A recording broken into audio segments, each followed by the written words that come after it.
Hi friends, welcome to cine family 2. నువ్వు నేను ప్రేమ serial heroine పవిత్ర వినాయక్. పవిత్ర ఈ సీరియల్లో పద్మావతి క్యారెక్టర్లో చాలా అద్భుతంగా నటించి తెలుగులో తన మొదటి సీరియల్తోనే మంచి పేరును, గుర్తింపును సంపాదించుకుంది. పవిత్ర ఇప్పటికీ తనకు సంబంధించిన ప్రతి లేటెస్ట్ అప్డేట్స్ని ఎప్పటికప్పుడు షేర్ చేస్తూ ఉంటుంది. పవిత్రకు నువ్వు నేను ప్రేమ సీరియల్ ఎండ్ అయిపోయినప్పటికీ కన్నడలో మరో సరికొత్త మూవీతో రాబోతోంది. ఆ మూవీ పేరు ఏమిటంటే స్వేచ్ఛ. ఇప్పటికే పద్మావతికి సంబంధించిన స్వేచ్ఛ మూవీ షూటింగ్ లొకేషన్ లేటెస్ట్ ఫొటోస్ను తన ఇన్స్టాలో షేర్ చేసింది.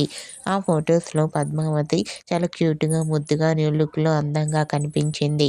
ఆ ఫొటోస్ చూసిన వారంతా స్వేచ్ఛ మూవీ పద్మావతికి మంచి సక్సెస్ను ఇవ్వాలని తన ఫ్యాన్స్ కోరుకుంటూ కామెంట్స్ పెడుతున్నారు. మీకు కూడా నువ్వు నేను ప్రేమ సీరియల్ హీరోయిన్ పద్మావతి కన్నడ స్వేచ్ఛ movie shooting location latest photos మీకు నచ్చినట్లయితే మీ అభిప్రాయాన్ని మీ కామెంట్ రూపంలో తెలియజేస్తూ లైక్ చేయండి, షేర్ చేయండి. మరిన్ని ఇంట్రెస్టింగ్ అండ్ లేటెస్ట్ అప్డేట్స్ కోసం మా సినీ ఫ్యామిలీ 2 ఛానల్ని సబ్స్క్రైబ్ చేసుకోండి.